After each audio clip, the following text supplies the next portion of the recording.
Good morning, everyone. First off, I want to say we have hit the 500 subscriber milestone. I want to thank all of you for subscribing and watching the videos. Without all of you, this channel wouldn't be where it is. So thank you all again for everything. In this video, I have decided to make the most expensive ship build ever. Now, when I mean the most expensive build, I mean that you have to literally grind for sovereigns just to get these items for this build. We will also be going through if this build is even worth building. The ship I went with was the PADEWAKANG ship. You can get the blueprint by going to Telak Penjawa and buying from the shipwide NPC, but you have to be the brigand rank to even use it. Main reason why I picked it was because of its perk Detonate, which explosive hits has a 70% chance of triggering an explosion which deals 1000 damage within a 125-meter radius. This perk combined with the weapons, which we will talk about later, will make this build an explosive menace. For the armor, we're using the Black Prince.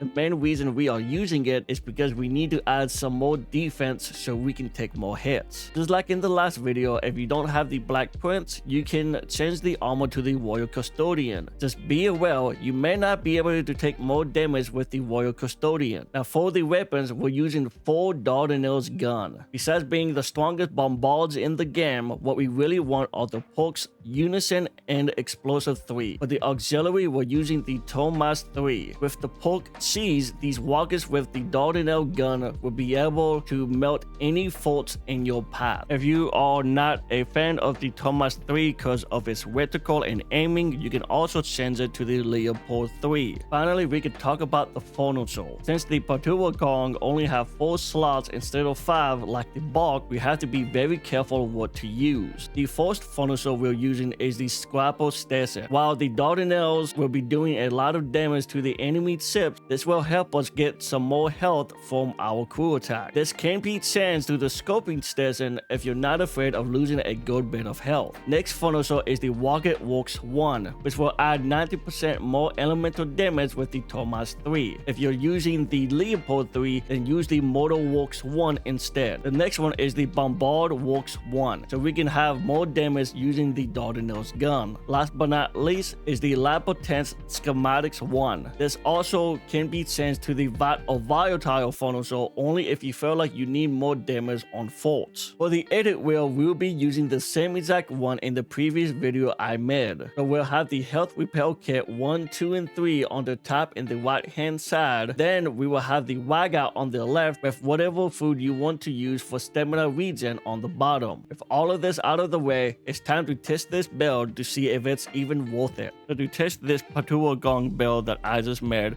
we are going to go after the Grand Fort. This is a level 12 fort, and this is generally one of the forts I like to use to experiment with some of the builds I have made. So as we have gotten to the Grand Fort, I'm also going to time to see if this PADEWAKANG build that I made is faster than the build I previously made yesterday, which is the best PvE build. So I'm going to add the timer as you can see right here, and then we are going to fast forward and see how long it takes for me to destroy this fort with this build. So as you can see, for the fort, it only took me about 7 minutes and 45 seconds, or 8 minutes if you collect everything.